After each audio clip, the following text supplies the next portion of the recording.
আসসালামু আলাইকুম, সবাইকে শুভেচ্ছা জানাচ্ছি। মাসুম মাহবুব সৌদি আরব থেকে আমার এক ভাই প্রশ্ন করেছেন, মাসুম ভাই আপনি কেমন আছেন? আমি সৌদি আরব থেকে সবসময় আপনার নিউজগুলো গুরুত্ব দিয়ে দেখার চেষ্টা করি। আপনার নামটা বোঝার চেষ্টা করছি কিন্তু নামটা বুঝতে পারছি না। আপনার নামটা লিখেন নাই ভালো করে। কুড়িগ্রামের রৌমারী থেকে দেখছেন এক ভাই। ইন্ডিয়া ওয়েস্ট বেঙ্গল থেকে দেখছেন। ওকে, প্রিয় দর্শক, চট্টগ্রাম পটিয়া থেকে দেখছেন, কুড়িগ্রামের আরো কয়েকটি জায়গা, হাবিব নড়াইল থেকে, নলিতা বাড়ি থেকে, জি চট্টগ্রামের পরে কিশোরগঞ্জ, সৌদি আরব, রোমানিয়া। দর্শক, আজকের বেশ কিছু গুরুত্বপূর্ণ খবর আছে। এর মধ্যে প্রধান যে গুরুত্বপূর্ণ খবর সেটি হলো আমেরিকাতে ট্রাম্পের বিরুদ্ধে এবং ইসরায়েলের নেতানিয়াহুর বিরুদ্ধে লাখো মানুষ রাজপথে নেমে গেছে। এটাকে আমরা কোটি মানুষ বলতে পারি। কেবল এই যুদ্ধের জন্য এই দুজন মহা চাপে না, এবার নিজের দেশের মধ্যে তাদের পদত্যাগের দাবি উঠে গেছে। কিভাবে সামলাবেন? অন্যদিকে ইরানকে ঘায়েল করতে গিয়ে দুর্দান্ত যে চালগুলো দিয়েছিল এই দেশ দুটো, সেগুলোকে ভেস্তে দিয়ে ইরান তাদের উপর নতুন চাপ সৃষ্টি করে খেলার কন্ট্রোল তার হাতে নিয়ে নিচ্ছে। পাশাপাশি ইয়েমেন দ্বিতীয় দফা আবারও নেতাকাকুর বাড়িতে হিট করেছে। পাশাপাশি হিজবুল্লাহর খেলা তো চলছেই। আপনাদের এই যুদ্ধের আজকে প্রায় 28-29 দিনে একটা প্রশ্ন তৈরি হতে পারে, এই যুদ্ধে ইরানের কি লাভটা অর্জিত হয়েছে। সংক্ষিপ্ত কয়েকটা আজকে জানাবো এই লাইভের ভেতরে আপনাদের। দর্শক যারা শুনতে এবং দেখতে পাচ্ছেন আমাকে একটু কমেন্ট করে জানাবেন। ওকে, আমি আপনাদের কমেন্ট দেখতে পাচ্ছি। জাকির বরগুনা, ফারুক বগুড়া, হ্যাঁ বরগুনা বগুড়া পাশাপাশি নাকি? ওকে দর্শক, ট্রাম্পের বিরুদ্ধে আমেরিকাতে নো কিংস মুভমেন্ট চলছে। আমি এটা আপনাদের গত প্রায় 4-5 দিন ধরে বলছি যে আমেরিকার ইতিহাসে সবচেয়ে বৃহৎ একটা মুভমেন্ট হতে যাচ্ছে। এটার প্রথম ছিল প্রায় 2 million, 3 million, 5 million, 7 million people. এবার এটি চলে এসছে 9 মিলিয়ন পিপল, প্রায় 1 কোটি। তো কালকে পুরো মার্কিন যুক্তরাষ্ট্রের প্রায় 3,500 শহরে, প্রায় বলছে এই কারণে 3,000 ক্রস করছে,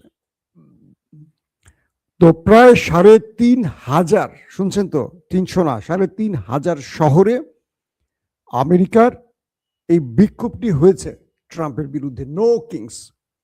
এবং মার্কিন যুক্তরাষ্ট্রের অ্যাটর্নি জেনারেল তিনি নিজে প্রকাশ্যে মাঠে নেমে কথা বলেছেন এই দেশটি গণতান্ত্রিক উপায়ে জনগণের সিদ্ধান্তের উপর ভিত্তি করে চলে। এই দেশে কোনো একক ব্যক্তি তার নিজের ইচ্ছে মতো চলতে পারে না।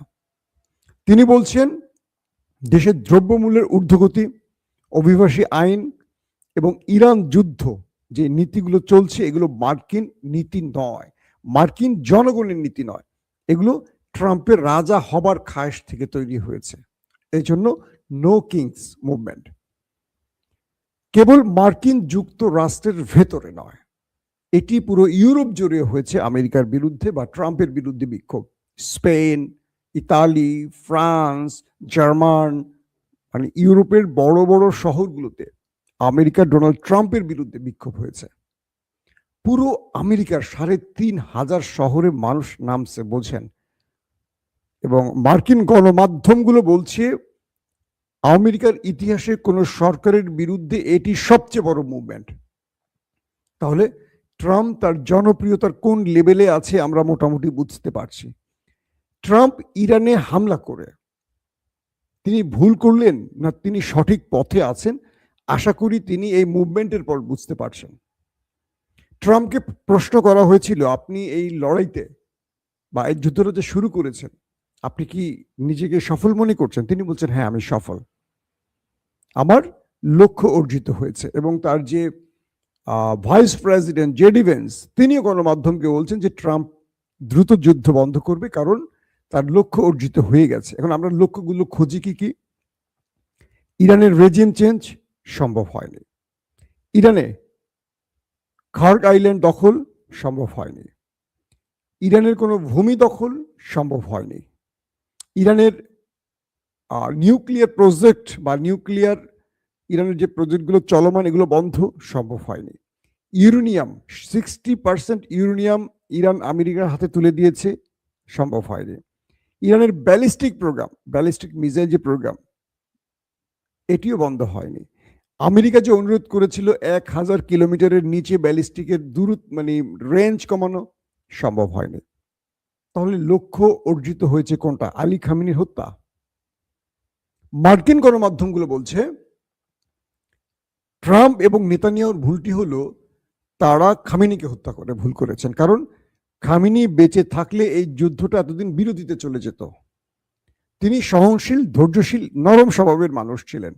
হ্যাঁ, তিনি একটা সময় লড়াকু নেতা ছিলেন, কিন্তু তিনি ইরানের বা জনগণের ভবিষ্যৎ চিন্তা করে, বা একটা রাষ্ট্র যেভাবে সভ্যতার বা একটা রাষ্ট্র যেভাবে তৈরি হয়েছে, ইরান তো দীর্ঘদিন নিজের ভূমিতে খুব বেশি আক্রমণ শিকার হয়নি ইরাক ইরান যুদ্ধের পর। যেভাবে সাজিয়েছেন, তিনি চেয়েছেন দেশটা ধ্বংস না হোক, তার আরো প্রস্তুতির ব্যাপার ছিল। কিন্তু এখন যারা রেজিমটা আছে, আলী খামেনি বা আইআরজিসি যারা কন্ট্রোল করছে ইরানকে, তারা কট্টরপন্থার লোক এবং তারা প্রতিশোধ স্পৃহা নিয়ে কাজ করছে, কারণ তাদের সর্বোচ্চ নেতাকে মেরে দেয়া হয়েছে। তো খামেনির জায়গাটা আর এখনকার যারা আছেন তাদের জায়গাটা এক না। আমেরিকার গণমাধ্যম বা আমেরিকার যারা বিশ্লেষক তারা বলছেন ট্রাম্প নেতানিয়াহুর জন্য টেনশন হলো এটাই যে খামেনিকে আলোচনায় বসানো যাবে, মুস্তফাকে বসানো যাবে না, কারণ মুস্তফা এগুলোকে তোয়াক্কা করে না।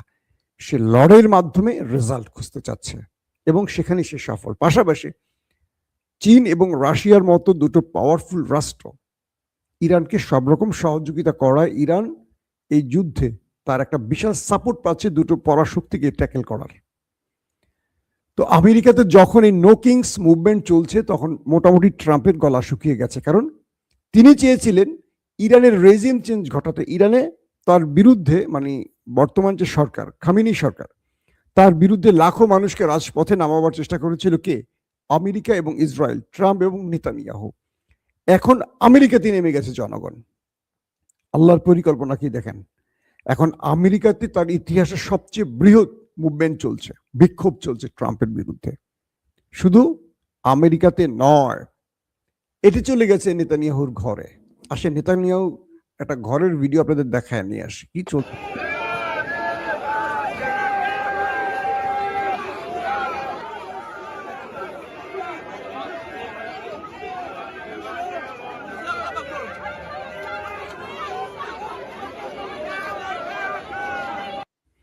আপনারা দেখছেন খোদ নেতা কাকুর বাড়ির দৃশ্য। এখানকার মানুষ রাস্তায় নেমে এসছে, তারা বলছে নেতানিয়াহুকে পদত্যাগ করতে। তারা বলছেন যে আমরা বাংকারে থাকতে থাকতে ক্লান্ত হয়ে গেছি, সারাদিন সাইরেন বাজছে, এটা আমাদের জীবন নয়, আমাদের জীবনকে তুমি একটা মুরগির খোয়ারে ঢুকিয়ে দিয়েছ, আমরা আর মানতে পারছি না, তুমি যুদ্ধ বন্ধ করো, তুমি বিদায় নাও। দেখেন ইরানের মধ্যে বিক্ষোভ তৈরি করতে গিয়ে তারা এখন নিজেরা কত বড় বিপদে পড়ে গেছে, বুঝতে পারছেন? সেই দেশটির পুলিশ তাদের জনগণের সাথে কি আচরণ করছে, কিছু অংশ আপনাদের দেখিয়েছে, বেশি অংশ দেখানো যাবে না। কেন তারা রাস্তায় নেমেছে বলেন? আরেকটি দৃশ্য দেখা, এটা আমি আপনাদের আগে একবার দেখাইছিলাম, দেখেন। এটা হলো সেই নেতা কাকুর বাড়ির দৃশ্য। ইরান মিসাইল মেরে দেশটাকে ধোলাইখাল বানায় ফেলছে, পুরো দৃশ্য দেখেন, ধ্বংস করে ফেলছে। এই দৃশ্যগুলো হয়তো গণমাধ্যমে আসছে না, কিছু কিছু ফুটেজ বেরিয়ে আসছে, সেগুলো আপনারা দেখতে পাচ্ছি। সাজানো গোছানো একটা দেশ ইসরায়েল, বহু বছর ধরে বহু পরিকল্পনা করে শহরটাকে সাজানো হয়েছে, কত স্তরের প্রতিরক্ষা ব্যবস্থা দিয়ে সাজানো ছিল দেশটি। কিচ্ছু হবে না, একটা পাখিও ঢুকতে পারবে না। Iron Dome, David Sling, Arrow, Patriot, THAAD, সব ভেদ করে ইরান কি করেছে দেখেন ভালো করে। একটু ফুটেজগুলো চেক করলেই বুঝবেন কি অবস্থা করে ফেলেছে দেশটির ভেতর ইরান। দর্শক, তাহলে আমরা দুটো জিনিস ক্লিয়ার হলাম, যে আমেরিকা এবং ইসরায়েল যে ইরানের রেজিম চেঞ্জের প্ল্যান করেছিল, সেই প্ল্যানে তারা নিজেরা তো সফল হয়নি, উল্টো তাদের দেশের মধ্যে এখন জনগণ তাদের বিরুদ্ধে রাস্তায় নেমে গেছে। এই দুটো মানে এখন সামনের দিনগুলো আরো বড় আকার ধারণ করবে। বলা হচ্ছে ইউরোপের মধ্যেও আস্তে আস্তে এই ক্ষোভ দানা বাঁধছে। ইতিমধ্যে ইউরোপীয় মার্কিন ট্রাম্পের বিরুদ্ধে, প্রেসিডেন্ট ট্রাম্পের বিরুদ্ধে বিক্ষোভ হয়ে গেছে কালকে রাতে। আমেরিকার সামনে যে বিপদগুলো, ইরান কিভাবে এটা ট্যাকেল করছে দেখেন। ইরান বলছে যে তোমাদের সাথে আমাদের আলোচনার সুযোগ নাই। আমরা আমাদের মধ্যস্থতাকারী যারা তুমি পাঠিয়েছো, পাকিস্তান, তুরস্ক, তাদেরকে বলে দিয়েছি আমরা যে শর্তগুলো দিয়েছি এই শর্তগুলো মানলেই কেবল যুদ্ধ বন্ধ হবে। তোমার কোনো শর্ত মানতে আমি রাজি না। কখন ইরান এই কথাটি বলতে পারে? যখন ইরান ড্রাইভিং সিটে থাকে, বিজয়ের মুডে থাকে। নাম্বার ওয়ান, ইরানের প্রেসিডেন্ট তুরস্কের সাথে একাধিকবার কথা বলেছে। এরদোয়ান বারবার বিশ্ব মুসলিমকে সতর্ক করছেন। কেন? যে ওই দেশটির টার্গেট হলো মুসলমানদেরকে নিজেদের মধ্যে লাগিয়ে দেবে।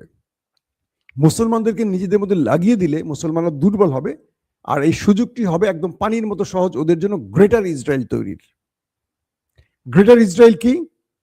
ইসরায়েল তো আছেই, ফিলিস্তিন, লেবানন, সৌদি, কাতার, কুয়েত, ইরানের অংশ, তুরস্কের অংশ, বাহরাইনের অংশ, জর্দানের অংশ, এই পুরো গালফ কান্ট্রি থেকে একটা মানে বিশাল অংশ নিয়ে একটা বৃহৎ ইসরায়েল তৈরি। তাহলে আমি যে দেশগুলোর নাম বলছি প্রত্যেকটা দেশের ভূমি কিন্তু ইসরায়েলের টার্গেট।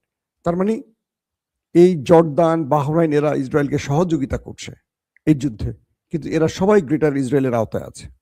বোঝেন মুসলমানরা কোন ঘুমের মধ্যে আছে। তো এরদোয়ান বলেছিলেন যে মানে তিনি বারবার মুসলিম বিশ্বের সাথে কথা বলছেন, যোগাযোগ করছেন। তার পররাষ্ট্রমন্ত্রীকে পাকিস্তানের ইসলামাবাদে পাঠিয়েছেন, মিশর, তারপর তুরস্কের পররাষ্ট্রমন্ত্রী, তারা ইসলামাবাদে বসছেন যুদ্ধ বন্ধে, কারণ এই যুদ্ধটা যদি মুসলমানদের মধ্যে না লাগে। এরদোয়ান সাফ করে বলছেন যে আপনারা প্রত্যেকে বুঝতেছেন এই যুদ্ধটা কারা লাগাচ্ছে, কেন, কোন উদ্দেশ্যে। খবরদার, আমি আপনাদেরকে সতর্ক করতেছি, বারবার সতর্ক করতেছি, কেউ নিজেরা নিজেদের সাথে যুদ্ধে জড়াবেন না। কেউ জড়াবেন না, পারলে গোপনে পারেন ইরানকে সহযোগিতা করেন। আরবের সাথে কথা বলেছেন, দুবাইয়ের মানে আরব আমিরাতের সাথে কথা বলেছেন, কাতার, কুয়েতের সাথে কথা বলেছেন। কে? রজব তাইয়্যিব এরদোয়ান। আজকের স্টেটমেন্ট শোনেন। প্রথম, ওমান বলেছিল তারা ইরানের সাথে লড়াইতে যাবে না। এরপর কাতার, তারা তাদের হাই অফিসিয়ালের মাধ্যমে জানিয়েছে তারা ইরানের বিরুদ্ধে যুদ্ধে যাবে না। তারা বলেছে যে কাতার, ইরান আমাদের শত বছরের বন্ধু, আমাদের প্রতিবেশী, আমরা একসাথে এক পাশাপাশি থাকি, কখনো ইরান আমাদের জন্য হুমকি নয়, কখনো আমাদের উপর ইরান হামলা করেনি, করবেও না। কিন্তু এখন যেটি হচ্ছে একটি ভুল বুঝাবুঝির কারণে হচ্ছে। তো আমরা ইরানের উদ্দেশ্যে আমাদের বার্তা হলো আমরা তাদেরকে বন্ধু হিসেবে পেতে চাই। তার মানে কি, ইরান বুঝে গেছে কাতার তাদের সাথে লড়াই করবে না, তারা বন্ধুত্বের অফার করেছে, তারা আমেরিকার ভয়ে হয়তো কিছু বলতে পারছে না। এরপর সৌদি আরব স্টেটমেন্ট দিয়েছে নতুন করে, শোনেন আজকের ব্রেকিং খবর। সৌদি আরবও ইরানের সাথে লড়াইতে যাবে না। শোনা গেছে আরব আমিরাতও নাকি এই স্টেটমেন্ট দিচ্ছে। অর্থাৎ এরদোয়ানের ট্যাবলেট কাজে লেগে গেছে। এরদোয়ান বলছে যে তোমরা যারা আজকে ইরানের সাথে লড়বে মনে রেখো তারা শেষ হয়ে যাবে, কারণ ইরান শেষ হওয়ার আগে তাকে শেষ করে যাবে। আমেরিকা ইসরায়েলি পারছে না, মার্কিন সেনারা কি পরিমাণ খাচ্ছে, ওরা কি পরিমাণ খাচ্ছে নেতা কাকুরা তারা বোঝে।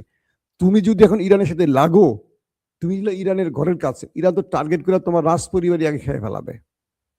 তোমার রেজিম চেঞ্জ করা তো ইরানের জন্য কয়েক সেকেন্ডের মামলা। বিশাল বিশাল তোমরা যে প্রাসাদ বানিয়ে রেখেছো রাজ পরিবারের, ইরান তো শুধু সিরিজ কয়েকটা মিসাইল মারলে সব মাটির সাথে মিশে যাবা। তো আমেরিকা তোমাদের বাঁচাবে? ইম্পসিবল। আমেরিকা তোমাদের বাঁচাতে আসেনি, আমেরিকা ইসরায়েলকে বাঁচাতে এসছে। কে বলছে? এরদোয়ান। এখন বিষয়টা কি দাঁড়িয়েছে?